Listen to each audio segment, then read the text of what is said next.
많은 선생님들이 아이들을 가르칠 때, 제자 삼을 때 이렇게 가르칩니다. 첫째, 목표를 적어라. 그죠? 우리도 배울 때 그러잖아. 목표를 한번 적어봐라. 목표를 적으면 우리가 목표를 적어놓고 계획을 잡으라 이렇게 말을 하죠. 왜 목표를 적으라고 합니까? 우리 목표와 꿈이 구체화되게 하기 위해서. 그래서 목표를 적으라고 말을 합니다. 그리고 또 한번 적고 나면 기억에 오래 남아요. 말로만 하는 것보다. 그래서 목표를 한번 적어봐라 이렇게 말하고, 두 번째, 그 목표를 이룰 기한을 정하라. 어떻게 될지는 모르지만 예수 믿는 우리는 그래 정하지도 않고 뭐 하나님이 계획은 사람이 할지라도 인도하시는 분은 여호라 하셨으니 무슨 계획이 필요해. 계획이 필요합니다. 우리는 하나님의 뜻을 모르기 때문에 우리도 기한을 정해놓고 목표를 정하고 기한을 정해야 합니다. 왜냐하면 기한을 정해놔야 열심히 준비를 하잖아요. 언제 내가 이걸 이룰 거야. 그래서 사람이 계획성 있게 움직여집니다. 목표는 정해놓고 기한을 정하지 않으면 죽기 전에는 이루겠지. 그죠? 투쟁력이 없어져요. 그러니까 목표를 정해놓고 적어놓고 그 목표를 이룰 기한을 정하라. 그렇게 함으로 계속 전진하도록 동기부여를 하게 만듭니다. 그리고 세 번째, 어떻게 하죠? 목표를 높은 곳에 둬라. 서울대에 목적해라. 그래야지 부산대로도 가지.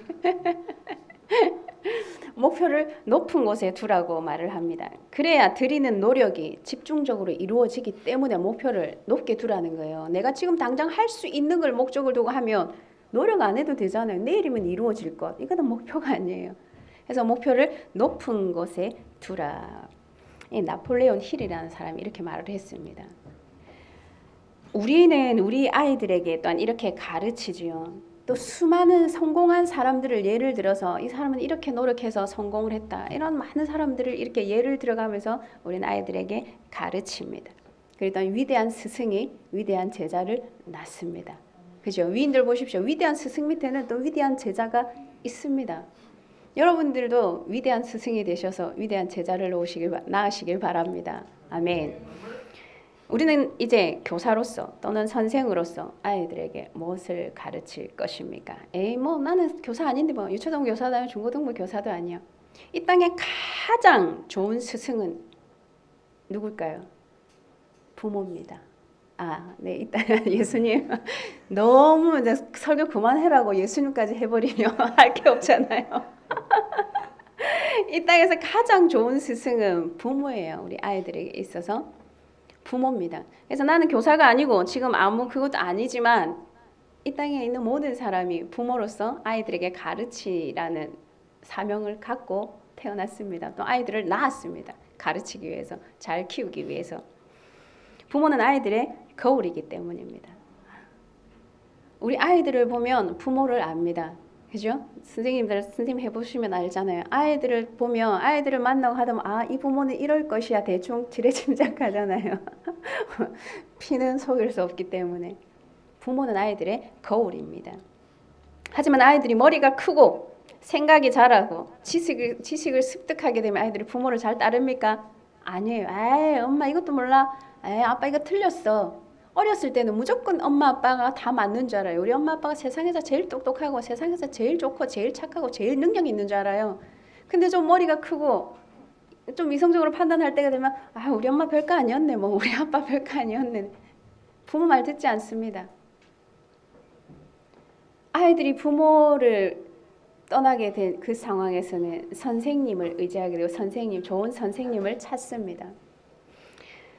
그래서 우리는 우리 아이들이 좋은 선생님을 만나기를 기도하며 또 많은 좋은 선생님을 찾아주려고 노력을 합니다. 어떤 면에서요? 학문적인 면에서 세상에 좋은 선생님을 골라서 만나게 해주려고 선생님도 만나서 보고 자기 생각에 부모 생각에 이 선생님 우리 아이에게 참 맞겠어.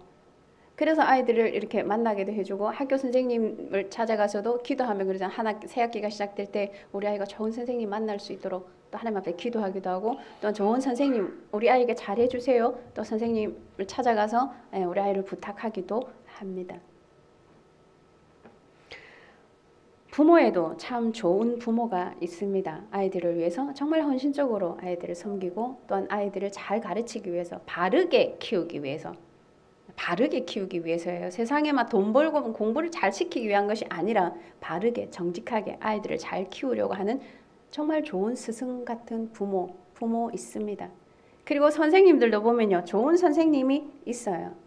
모두 그 선생이라고 해서, 교사라고 해서 다 좋은 건 아니잖아요.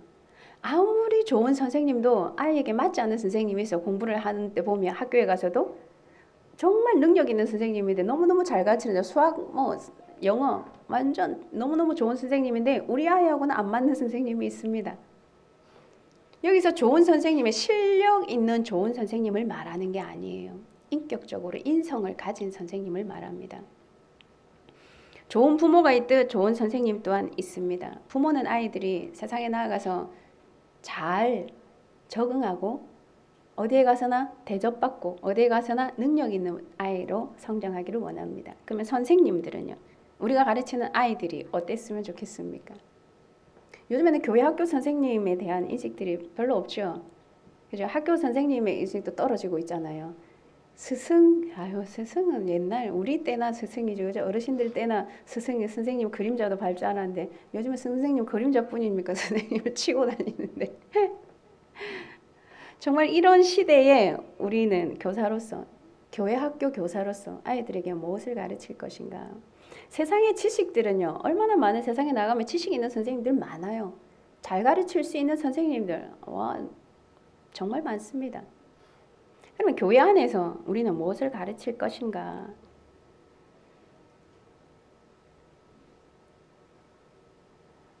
13절 보십시오. 오늘 본문 13절의 말씀을 보면 너희는 세상의 소금이니 소금이 만일 그 맛을 잃으면 무엇으로 짜게 하리요? 후에는 아무 쓸데없어 다만 밖에 버려져 사람에게 밟힐 뿐이니라.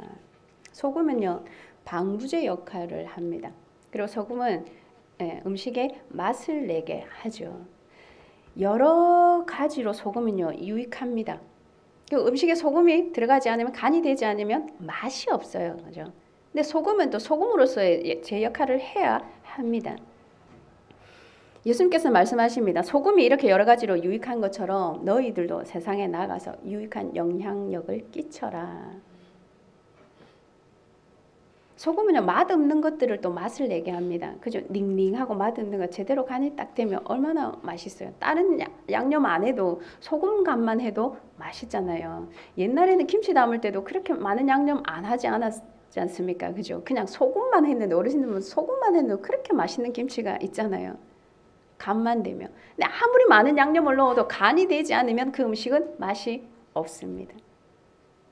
너희는 소금이니 소금이 소금으로서의 기능을 잃으면 버려질 뿐이다. 사람에게 밟힐 뿐이다. 소금은 쓸데가 없어요. 소금 맛을 내지 아니하면 쓸데가 없잖아요. 잘 보관하지 않으면 소금은 또 물이 다 빠져서 쓰지 못하게 되더라고요. 아무리 많은 소금을 재워 놓았다 할지라도 물이 빠지면, 또 소금을 넣었는데 소금의 맛이 나지 않는다면, 소금 자기 맛뿐만이 아니라 음식 고유의 그 특유의 맛을 내지 못한다면 소금은 의미가 없다는 겁니다. 그래서 당연히 소금은 소금의 맛을 내야 합니다. 근데 우리는 가끔 설탕하고 소금하고 헷갈릴 때 있잖아요. 소금인지 설탕인지 맛보면 알아요. 그냥 봐서는 모릅니다. 어디 소금인지 설탕인지 몰라서 음식에 넣을 수도 있는데 그거는 맛을 보면 알게 되어져 있습니다. 우리 그리스도인들도 맛을 내야 돼요. 예수님도 제자들에게 말씀하신 게 그겁니다. 맛을 내라고. 교사는 교사의 맛을 내야 돼요. 어느 교사, 어느 선생님 따라할 필요 없어요. 내 맛을 내면 돼요. 소금의 맛을 내는 것은 내가 지금 이곳에 들어가서 유초동부나 중고동부, 대학부를 섬기면서 그곳에서 내 맛을 내는 거예요. 스승은 스승의 맛을 내야 합니다. 선생님은 선생님의 맛을 내야 돼요. 선생님다워야 합니다. 그게요, 너무 거룩한 척하는 선생님을 말하는 게 아닙니다. 교사들은요, 아이들의 삶 속에 들어가서 확실한 맛을 낼 수 있도록 간을 해야 돼요. 그 아이가 제대로 맛을 낼 수 있도록 소금간을 치는 게 교사입니다. 그 아이에게 있는 재능과 재주를 발견해서 그 아이가 그 안에서 자라날 수 있도록 하는 게 교사예요. 그러면 우리는 일주일에 한 번 만나서 예배 드리고 1시간, 한두 시간 안에 무엇을 가르치겠어? 무엇을 가르칠까요? 교학교 선생님들 아이들 일주일에 한 번만 만나면 안 돼요. 주일날에만 딱 보는 게 아닙니다. 그러면 세상에 학교를 가서 학원을 가서 매일 선생님들을 만납니다. 매일 만나잖아요. 매일. 근데 우리는 일주일에 한 번 딱 만나가지고 아이들을 인성의 변화를 시키고 그 아이들하고 막 많은 것을 나누고 그 아이들이 선생님 우리 선생님 최고 이럴까요? 못해요. 그렇게 일주일에 한 번으로는 불가능합니다. 일주일 딱 열심히 기도하고 아이를 딱 만났어요. 근데 일주일 동안 기도 한 번도 아이를 딱 만났어요. 서먹서먹 하잖아요. 일주일에 한 번 만나면 안 서먹하십니까? 서먹해요. 근데 매일 연락하고 매일 만나고 매일 기도해보세요. 한 달 있다 만나도 안 서먹해요. 연락하고 통화하고요. 그러면 1년 있다 만나도 안 서먹해요. 근데 한 번도 연락도 안 하고 있다가 주일에 한 번 따고 일주일에 한 1년 전에 만난 거 같고 서먹합니다. 교사로서 아이들에게 그 맛을 낼 수 있도록 하기 위해서는요. 일주일 내내 아이를 품고 기도하고 그 아이와 문자도 하고요. 그 아이와 관심을 가져야 돼요. 관심 없이는 사랑을 나타낼 수 없습니다.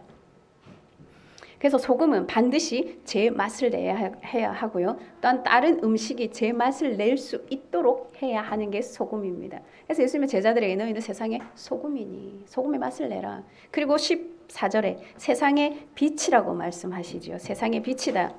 예수님은요 제자들에게 아직 빛이 없는 이들에게 살아있는 증거로서 자신 안에 천국의 생명이 있음을 말합니다. 너희는 세상의 빛이라. 그러면 예수님이 빛이기 때문에 너희도 빛이라는 거예요. 너희는 세상의 소금이니 소금의 맛을 잃으면 못으로 짜게 버려질 것이다. 그리고 너희는 세상의 빛이다. 빛은 어디에 둔다? 산 위에 동네가 숨기지 못할 정도로 빛은 위에 있다는 거예요. 빛은 드러나게 되어져 있습니다. 사람들은요 빛이 있는 곳으로 모이게 되어져 있습니다. 그죠? 밝은 곳으로 모이게 되어져 있어요. 어둠에 있는 어둠을 찾아가는 사람들은요, 그 범죄하겠다는 거예요, 죄짓겠다는 거예요. 어둠을 좋아하고 어둠을 찾아가는 것은 뭔가 잘못한 게 있고 드러나기 싫다는 거예요.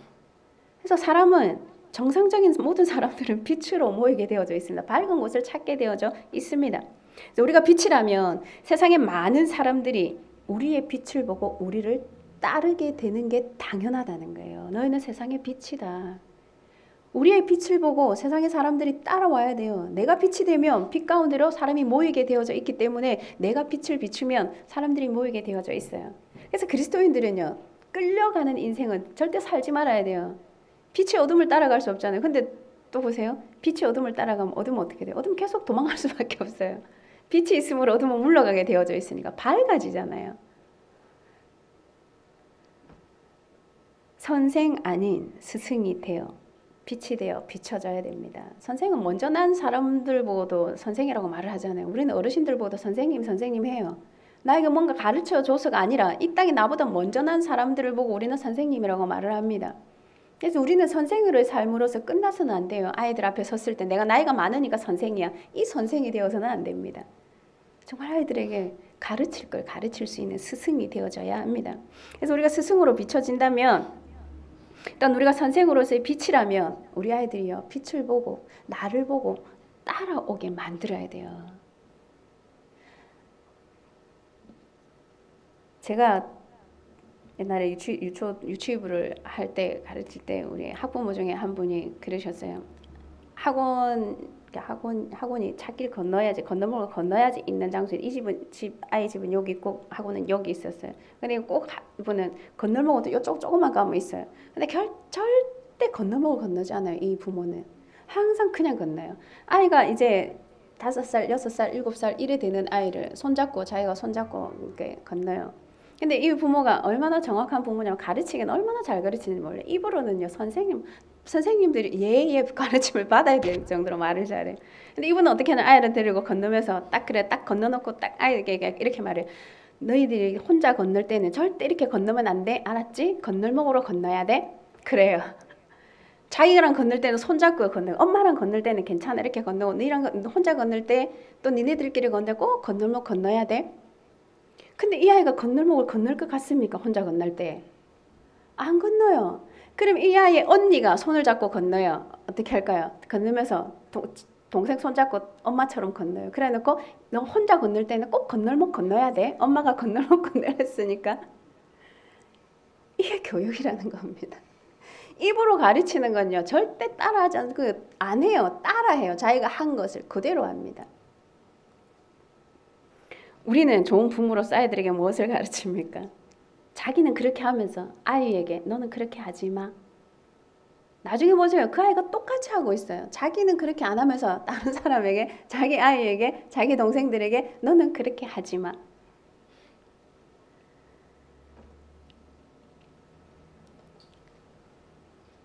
유대인의 가정의 전형적인 등은요, 매우 작았어요. 등이 작기 때문에 될 수 있는 대로 밝게 비추기 위해서 많은 사람들이 보게 하기 위해서 좀 위에, 등경 위에 뒀습니다. 빛은요, 어두움을 물러가게 해야 되기 때문에 제 역할을 감당하게 하기 위해서는 위에 두는 거예요. 우리도 형광등 다 위에 있잖아요. 왜? 밝게 비추기 위해서. 우리는 드러난 삶을 살 수밖에 없어요. 내가 교사로 부르심을 받았다면, 내가 부모로서 아이들을 양육하고 있다면 우리는 다 빛으로 드러나게 되어져 있습니다. 다 보고 있어요. 아이들이 보고 있단 말이에요. 또 많은 사람들이, 예수를 믿지 않는 사람들이 다 보고 있습니다. 안 볼 것 같죠? 다 보고 있어요. 하나를 보면 열을 아는 것처럼 어떤 일을 행할 때 보면 아, 평소 때 삶이 어떻구나. 저 사람은 말로만 아는구나. 아이들이 모를 것 같습니까? 알아요. 그래서 그 아이들도요, 그 선생님 밑에 크면 그 아이도 그 입으로만 가르쳐요. 이렇게 하면 안 돼. 저렇게 하면 안 돼. 빛이 제 역할을 잘 감당하기 위해서는 가장 최적한 자리에, 가장 좋은 자리에 두게 되어져 있습니다. 그럼 우리가 빛이라면 우리는 어디에 있어야 될까요? 가장 많은 사람들이 볼 수 있는 곳에 서 있어야 된다는 겁니다. 우리 믿음의 생활을 하는 우리는 숨어 사는 게 아니에요. 드러난 생활을 하는 겁니다. 그래서 가장 적합한 자리에, 최적한 자리에 세워지는 게 빛이에요. 우리도 그러한 자리에 서 있어야 합니다. 우리가 빛으로서의 사명을 감당하기 위해서는요, 하나님이 가장 적합한 자리에 세우십니다. 그래서 내가 지금 감당하고 있는 건, 내가 맡고 있는 사명, 정말 하나님께서 네가 빛으로서 이 빛을 발할 수 있는 가장 최적한 자리야. 그래서 그 자리에서 우리는 하나님의 뜻을 이루고 하나님을 섬기는 것입니다. 16절 보십시오. 이같이 너희 빛이 사람 앞에 비치게 하여 그들로 너희 착한 행실을 보고 하늘에 계신 너희 아버지께 영광을 돌리게 하라. 세상은요, 예수님의 제자들이 행한 착한 행실을 통해서 천국의 빛을 보게 될 것이라는 겁니다. 너희들이 착한 행실을 잘 믿어서 착한 행실을 해야 저 믿지 않는 사람들이 볼 때 이 빛을 보고 따라오게 되고 그것이 진리임을 알게 된다. 그 결과 하늘에 계신 하나님 아버지께서 영광을 받으실 것이다. 누구를 통해서요? 제자들을 통해서. 그럼 또 오늘날 누구를 통해서요? 우리를 통해서. 우리가 빛으로서의 사명을 감당할 때 하나님 아버지께서 영광을 받으실 것이다. 등경 위에서 드러나 비춰지는 것이 착한 행실이에요. 보여지는 삶이 아니라, 우리는 눈에 보이기 위한 삶이 아니라 남들에게 정말 하나님의 뜻을 나타내는 하나님의 자녀로, 예수님의 제자로 그러한 삶을 살기 위해서는 남들에게 정말 가르쳐야 될 것, 또한 비춰줘야 될 것, 맛을 낼 수 있도록 내가 최선을 다해서 노력해야 한다는 겁니다. 우리 말씀 한 절 볼까요? 야고보서 3장 1절입니다. 읽어보겠습니다. 시작. 내 형제들아, 너희는 선생된 우리가 더 큰 심판을 받을 줄 알고 선생이 많이 되지 말라. 아멘. 선생된 자들이 더 큰 심판을 받을 줄 알고 많이 선생이 되지 말라. 가르치는 자리에 있는 사람은 더 많은 심판을 받게 된다는 거예요. 그리고 저에게는 좀 이렇게 젊은 이들이 주역에서 일을 합니다. 하나님의 일을 함에 있어서 디모데전서에 보면 디모데에게 부탁하고 성도들에게 부탁을 합니다. 디모데가 어리지만 잘 공경하고 잘 섬기라, 잘 따라 하나님 일을 잘하라. 그리고 디모데에게도 말합니다. 어른을 공경할 때는 제대로 잘 가르쳐라, 잘 배운 대로 해라. 있습니다. 그리고 가르치는 자와 좋은 것을 더불어 함께 하라. 가르침을 받는 자들은 또 겸손함으로 섬기고 잘 하라. 이렇게 기록되어져 있는데요. 선생으로서의 자리에 섰을 때 우리는 조심해야 될 게 뭐냐면, 아까도 말씀드렸듯이 말로만 가르치는 건 심판이 더 있다는 거예요. 행하지 않는 믿음은 죽은 믿음이라고 말씀하셨던 것처럼 우리가 행하지 않고 가르칠 때는요, 두려워해야 합니다. 나는 그렇게 행동하지 아니하면서 아이들에게 그렇게 하라고 하는 것은요, 아이들에게도 고문이에요. 왜? 보여지는 게 이게 아닌데 왜 이렇게 하라지? 이해하기 힘든 부분들이 있을 수 있습니다. 혹시 간디와 사탕이란 일화를 아십니까? 이 어떤 어린아이가 간디를 너무너무 좋아하는데, 그러니까 이 아이가 엄마 부모 말을 안 들어요. 사탕을 너무 줘요. 이 아이가 이가 너무 많이 썩어서 한 날은 엄마가 간디 선생님이 있는 곳에 너무 먼데 아이를 데리고 간 거예요. 혹시 간디 선생님이 우리 아이가 사탕을 먹지 마라 이렇게 말해주면 아이가 사탕을 안 먹을 것 같아서 먼 길을 아이를 데리고 갔는데 간디 선생님을 만났어요. 그래 이 엄마가 이렇게 말합니다. 간디 선생님, 우리 아이가 간디 선생님을 너무너무 좋아하고 존경하는데 한마디만 해주세요. 우리 아이에게 사탕을 그만 먹으라고 한마디만 해주세요. 그럼 우리 아이가 사탕을 끊을 것 같습니다.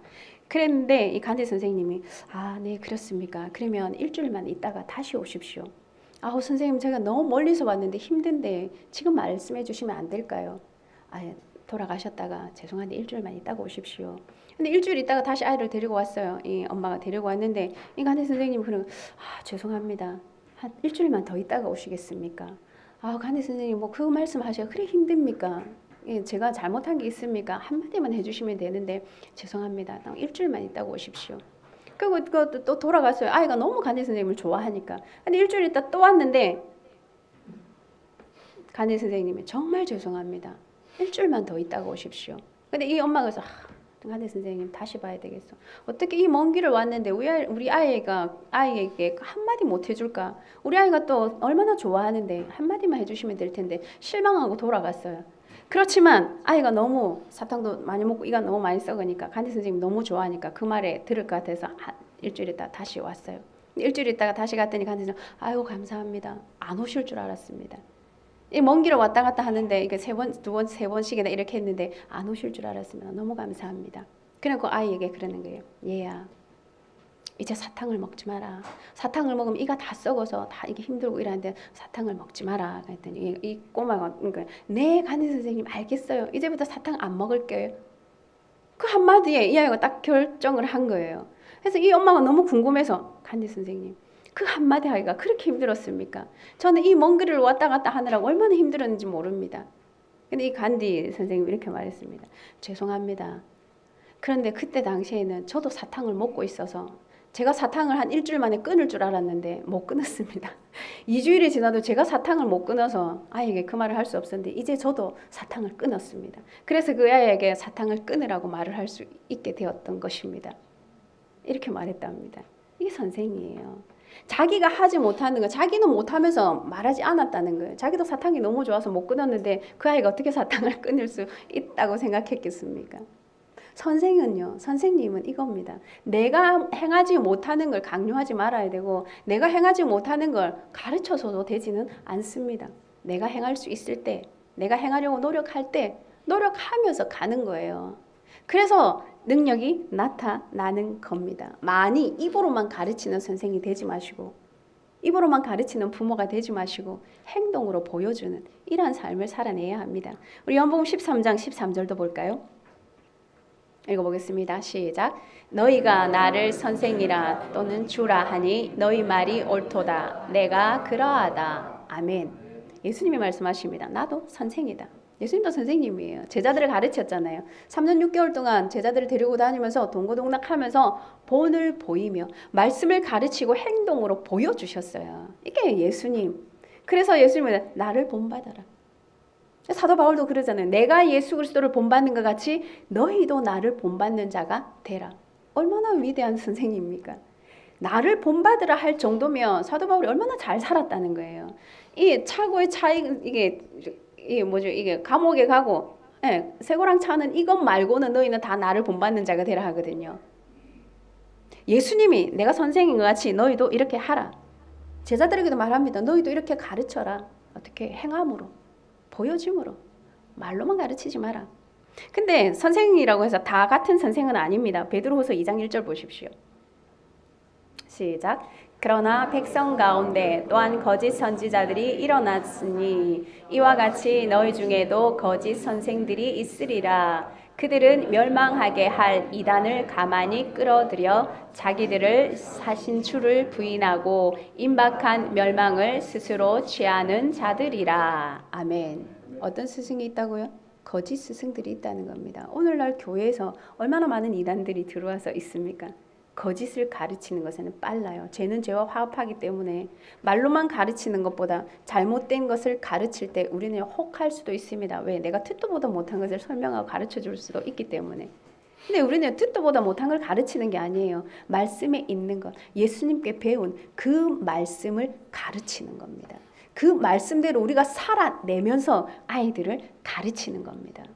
오늘날 교회에서도 교사주의라는 게 잘 없어요. 학교에도 이제 스승의 날을 막 행사하지 않잖아요. 그것처럼 선생님이라는 의미가 사라집니다. 감사할 줄 몰라서는 안 됩니다. 받은 은혜에 대해서는 감사할 줄 알아야 돼요. 내가 가르침을 받는다 하면 거기에 대한 감사는 반드시 해야 돼요. 그 감사를 돈 봉투를 갖다 주고 뭐 선물을 갖다 주는 게 아니에요. 마음의 감사가 필요하다는 겁니다. 마크 트웨이는 이렇게 말했어요. 인간이 모르는 것이 문제가 아니라 알고 있다고 생각하는 그것이 진리가 아닌데 문제가 있다고 말했습니다. 이해가 되십니까? 모르는 것이 문제가 아니에요. 인간이. 모르는 건 문제가 아닙니다. 배우면 되니까. 모르는 것은 문제가 아닌데 내가 알고 있다고 생각하는 그것이 진리가 아닌데 문제가 있어요. 그래서 그 진리가 아닌 것을 가르치기 때문에 문제가 생기는 겁니다. 진리가 아닌데 진리인 양 가르치기 때문에 내가 선생이니까 교사니까 너희 따라해. 틀린 것을 가르치면서 진리가 아닌 것을 가르치고 있기 때문에 문제라는 겁니다. 우리도요. 우리가 알고 있다고 생각하는 그것이 진리가 아닌 것이라면 가르치지 말아야 합니다. 또 내가 아는 것이 다 진리가 아니라는 거예요. 모르는 것은 문제가 안 됩니다. 알고 있다고 생각하기 때문에 문제예요. 나는 다 안다. 내가 다 아는데 이게 이거야. 근데 내가 참 삶이 잘 안 돼서 문제지. 그렇죠? 아는데 실천을 안 하니까 문제죠. 그래서 많이 아는 것을 말하지 말라는 거예요. 내가 실천할 수 있는 것을 말하는 게 참 아름다운 것이다. 이게 선생으로서 아이들에게 보여주고 가르쳐 주는 것입니다. 우리가 교사로서 사명 감당을 위해 마땅히 행해야 하는 진리를 잘 깨달아야 합니다. 진리가 아닌 것을 가르쳐서는 되지 않습니다. 우리 모두는 제자 삼는 일에 부르심을 받았습니다. 예수 그리스도의 복음을 증거하는 제자 삼는 일에 부르심을 받았습니다. 어떻게 제자 삼겠습니까? 어떻게 가르치겠습니까? 예수님께서 하신 방법대로 우리 또한 삶으로 보여지는 삶으로 나타내야 합니다. 말로만 가르치는 것이 아니라 아이들이 볼 때 우리 엄마는 이렇게 하셨지. 우리 아빠는 이렇게 하셨지. 우리 선생님이 이렇게 말씀하시면서 이렇게 사셨지. 이게 중요해요. 이렇게 사셨지. 말로는 누구나 다 잘 가르칠 수 있습니다. 얼마나 똑똑한 사람들 많습니까? 세상에 나가 보세요. 이론적으로 지식적으로 배울 게 얼마나 많아요. 하지만 행동으로 보여지는 삶이 없다는 거예요. 정말 이 땅을 살아가면서 진리 가운데 가하며 하나님의 말씀대로 살아낼 수 있는 능력이 나타나지 않는 겁니다. 그래서 오늘 그리스도인들이 힘이 없어요. 믿음의 청년들이 나가서 막 굳건히 세상과 더불어 싸울 힘이 없어요.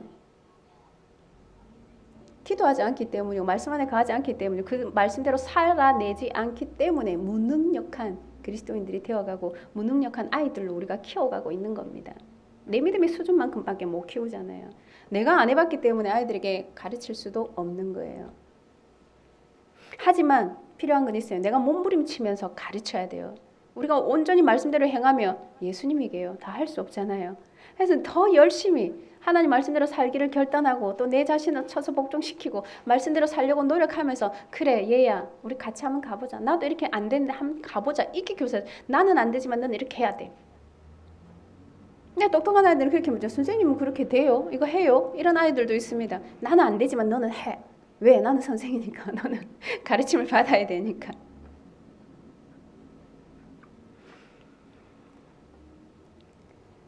그렇다고 해서 세상의 지식이 필요 없다는 것이 아닙니다. 우리는 세상의 지식은 다 습득한 가운데 하나님의 지식이 필요한 거예요. 세상 사람보다 더 으뜸인 자리에 서 있으면서 하나님의 은혜와 능력을 체험해야만 가능합니다. 왜요? 세상에 나아가서도 우리는 영향력을 발휘해야 되기 때문에 우리의 언어에 우리의 말에 힘이 있으려면 우리가 어느 정도 세상에서 위치가 있어야 우리의 말에 힘이 있습니다. 아무리 똑똑하고 아무리 좋은 말을 해봐요. 유명하지 않는 사람의 말은요 그냥 덮여요. 근데 정말 아무것도 아닌데 이름 좀 날린 사람이 한마디 말해보세요. 얼마나 유명세를 탑니까? 음식도요, 맛있다고 소문만 나보세요. 맛 없는데도 다 맛있대요. 소문이 나면 장사 잘 되잖아요. 정말 맛있게 하는데 입소문이 안 나서 장사 안 되는 데도 있습니다. 어떻게 알려질 것인가? 어떻게 보여질 것인가? 우리는 많은 사람들이 우리의 말에 귀를 기울일 것입니다. 그래서 우리는요, 어느 정도 위치에 서 있어야 되고 많은 사람들이 인정하는 자리에 서야 돼요. 그래서 무능력한 그리스도인이 되지 않을 수 있습니다. 내가 선생이라 하면서 선생으로서의 자격을 갖추지 못했다면 그 자격을 갖추기 위해서 날마다 노력해야 돼요. 선생은요, 잘 가르치는 사람이 아니라 잘 배우는 사람이 선생입니다. 내가 배워야 가르치니까. 이제부터 나는 그만 배울 거야. 배울 게 하나도 없어. 선생으로서 자질이 없어요. 늘 배워야, 아이들에게도 배우려는 자세가 필요합니다. 그래야지 아이들에게도 가르칠 수 있어요. 선생은 늘 배워야 합니다. 그게 선생이에요. 무조건 가르치려고 드는 것은 절대 선생으로서의 자질이 부족한 겁니다. 늘 배우고 말씀 안에 가고 늘 예수님처럼 살기 위해서, 예수님처럼 제자를 양육하기 위해서 우리는 늘 배움에 힘써야 합니다. 또한 아이들을 가르치는 부모의 입장에서도 예수님의 하나님 아버지의 마음으로 아이들을 가르치고 양육해야 할 것입니다. 우리는 모두 세상의 소금으로 빛으로 살아가야 합니다. 말씀하셨잖아요. 너는 세상의 소금이니 너희는 세상의 빛이니. 어느 누구에게나 제대로 맛을 낼 수 있게 하고 어느 누구에게나 비치는 빛으로서의 삶을 살아가야 합니다. 하나님이 보여주신 것에 맞추며 살아야 돼요. 말씀대로 살기를 몸부림쳐야 되고요. 진리의 본이 되고 또 많은 사람들에게, 다른 사람들에게 가르쳐서 내 빛을 보고 따라와. 이 길이 맞아. 이런 삶을 살아내는 게 진정 교사로서, 선생으로서 감당해야 될 몫입니다. 부모로서 아이들에게 가르쳐야 될 진리입니다. 이제 우리는 그리스도의 제자로서 성공하는 비결을 가르치는, 정말 그리스도의 제자로서의 성공하는 비결을 가르치는 거예요. 세상에 나가서 돈 많이 버는 비결을 가르치는 것이 아니라 그리스도인으로 예수님의 제자로 승리하는 방법을 가르치는 위대한 스승이 되어져야 합니다. 우리 모두는 이러한 사명을 받았어요. 다음 세대를 이끌어 나가야 되고 믿지 않는 사람들 주께로 인도할 때 제자 삼아 정말 영원하신 예수 그리스도를 선생으로 모시는 우리도 또한 그 선생으로 살아낼 수 있도록, 내가 예수님을 본받는 것 같이 너희도 나를 본받아라, 이렇게 말할 수 있는 저 여러분들 되기를 소망합니다. 교사로서 세워진 사람들은요, 감사함으로 섬겨야 되고, 또는 아이를 맡긴 부모님들은 그 선생님들을 감사함으로 섬겨야 합니다. 가르치는 게 세상의 지식만이 중요한 것이 아니라 늘 기도하며, 매일 기도하며 아이를 품고 기도하는, 정말 영의 양식을 먹이는 선생님들이 얼마나 귀한지 몰라요. 오늘날은 보수 없이 섬기려고 하는 사람들이 자꾸 사라져갑니다. 대우받으려고 접대받으려고 하기 때문에. 하지만요, 예우는 해야 되고 접대는 해야 합니다. 반드시 해야 돼요. 감사할 줄 알아야 합니다. 그래서 선생님으로 섬기는 우리 선생님들, 교사 선생님들 힘들어요. 세상에서 살다가 또 와서 아이들을 섬기고 하기 얼마나 힘들겠습니까? 감사하시고, 일단 나는 아이도 없는데 뭐 감사하겠어. 아이가 없지만 우리 이 땅의 모든 아이는 우리 아이입니다. 그렇죠? 우리가 나가서 섬기는 일들은 마찬가지입니다. 감사함으로 하시고요. 또 우리 청년들은 어르신들을 정말 공경해야 돼요. 공경하는 마음, 존경하는 마음으로 반드시 기본은 해야 합니다. 섬길 때는 섬기고요. 또한 주의 일을 하는 청년들이지만 우리가 내가 나이가 많다고 해서 하대하지 마십시오. 일을 함에 있어서는 정확하게 섬기세요. 그리고 청년들은 섬김을 받을 때 온전히 겸손한 마음으로 받으세요. 섬기면서 받는 거예요. 아, 내가 못 냈는데 이게 아니에요. 그 섬김을, 내가 섬길 때 섬김을 받는 거예요. 그래서 청년들을 또 잘, 직분자들을 잘 섬기시고, 또한 사랑하는 마음으로 서로가 섬기면 돼요. 누구나 그잖아요. 나도 섬기고 니도 섬기면 기쁜데 나는 섬기고 니는 안 섬기면 나중에 이게 그럴 수밖에 없어요. 에이, 내한테 왜 저렇게, 내가 이렇게 했는데 왜 저렇게 하지? 결단코 그거는 아닙니다. 교사로서 가르치는 자리에 있는 사람 겸손함으로 가르치고, 가르침을 받는 우리 아이들과 가르침을 받으시는 분들은 정말 사랑하는 마음으로, 감사함으로 받는, 사랑이 넘치는, 정말 주기만 좋아하면은요 사랑이 넘칠 수밖에 없습니다. 네, 다 주니까, 서로 주니까 주면서 받는 거예요. 근데 받으려고 하는 그 순간에 섭섭한 마음이 드는 겁니다. 근데 섭섭해하지 마시고 무조건 주려고만 하면, 주기만 하면요 서로 주니까 받는 사람도 있어요. 없지 않습니다. 그렇게 하나님의 나라를 세워가는, 그래서 우리 아이들이, 또한 이제 갓 신앙생활을 시작하시는 그리스도인들이 하나님 안에서 예수님을 스승으로 모시고, 또한 우리가 위대한 교사로서의 삶을 감당할 수 있기를 소망합니다. 예, 부모로서 멋진 부모 되시기를 소망합니다. 아멘. 우리 기도하겠습니다.